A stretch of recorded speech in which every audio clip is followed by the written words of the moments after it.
जमात इस्लामी हिंद का जो ये प्रोग्राम चल रहा है, इसमें हमारा जो ये 19 आज़ादी के आज़ादी से 1 साल पहले से शुरू हो गया।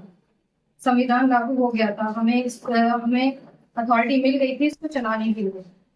उस वक्त से ये चलती आ रही थी।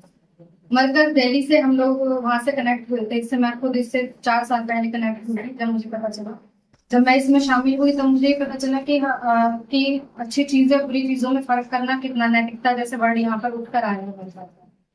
नैतिकता का मतलब आप लोग भी समझते होंगे कि अच्छी और बुरी चीजों में फर्क करना। अच्छी चीजें बुरी चीजें हम सबको पता होगी, हम सब जानते हैं अच्छी चीजें बुरी चीजें क्या है, लेकिन सोशली और एथिकली हम उस चीज को कैसे डिसाइड कर पा रहे, क्या रिजल्ट क्या ले पा रहे, डिसीजन क्या ले पा रहे। जब हमको पता होता है कि ये गलत है और ये सही है, फिर हम डिसीजन क्या ले रहे हैं 4 लोगों के सामने। अपने आप से इंसान फैसला ले लेता है उसको क्या करना है क्या नहीं करना। लेकिन असल बात यह है कि अगर हमें कुछ गलत लगता है तो हम उसी वक्त उस चीज को मुद्दा उठा रहे हैं कि नहीं उठा रहे हैं। जमात इस्लामी हिंद का काम ये है कि हम सही तरीके से, सही मायनों में अपनी कुरान के हवाले से हमें नबी करीम सल्लल्लाहु अलैहि वसल्लम ने जिंदगी अपनाने को बोला है, जिस जिंदगी पे चलने को बोला है कुरान के मुताबिक, सुन्नत के मुताबिक, उस पर हम किस तरीके से चल रहे हैं या नहीं चल रहे हैं।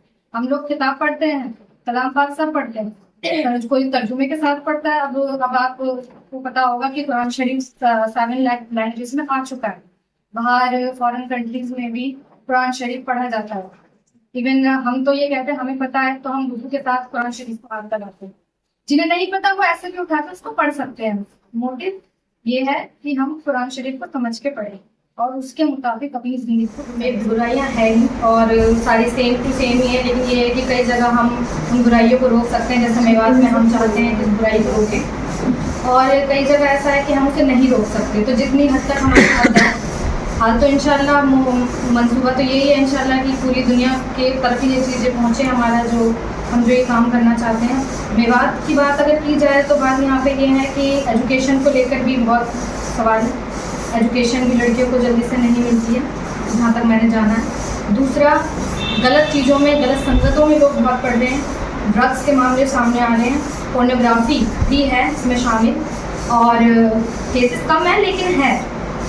लोग वक्त से पहले एजुकेशन को तो नहीं समझ रहे, एजुकेशन होने के बाद भी, एजुकेटेड और एजुकेशन दोनों में फ़र्क होता है। एजुकेटेड होने के बाद भी एजुकेशन को हमने कितना समझा है वो हमारे लिए बहुत ज़रूरी है अपनी ज़िंदगी में। इवन अगर हम इस्लाम की कोई चीज़ अगर हम नहीं भी लेके आते फिर भी हमें किताबों में, नॉर्मल किताबों में वो चीज़ बताई जाती है, समझाई जाती है कि हमें अपने मानव जीवन को कैसे इस दुनिया में गुजर बसर करना है। अगर अच्छा करेंगे तो अच्छा होगा, बुरा करेंगे तो बुरा होगा, ये हमें समझाया जाता है। लेकिन हम उस चीज़ को नहीं समझते। कुरान के हवाले से हम लोगों को और गहराई और डीप इंफॉर्मेशन दे के ये बताना चाहते हैं कि अगर ये चीज़ करोगे तो वो कितना गलत है।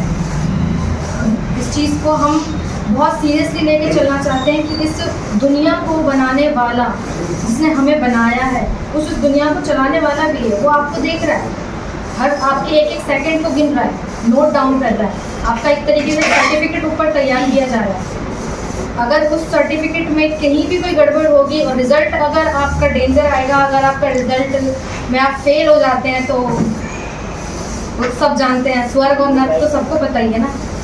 तो हम भी उसी हवाले से लोगों को समझाना चाहते हैं कि, और गाँव में मेवात की बात की जाए तो हाँ, मोबाइल एक ज़रिया है जिससे लोग बिगड़ रहे हैं, गलत वे में जा रहे हैं, लोग समझ नहीं रहे। जिस तरीके से उस मोबाइल का इस्तेमाल करना चाहिए उस तरीके से उसको इस्तेमाल नहीं कर रहे हैं। महिलाओं का एक सम्मेलन भी करना चाहते हैं। ऐसे 5 जगह हैं जहाँ में करेंगे, नूह, यहाँ मरोड़ा, शिकरावा, और ऐसे ही 2 और जगहों पर मांडी खेड़ा।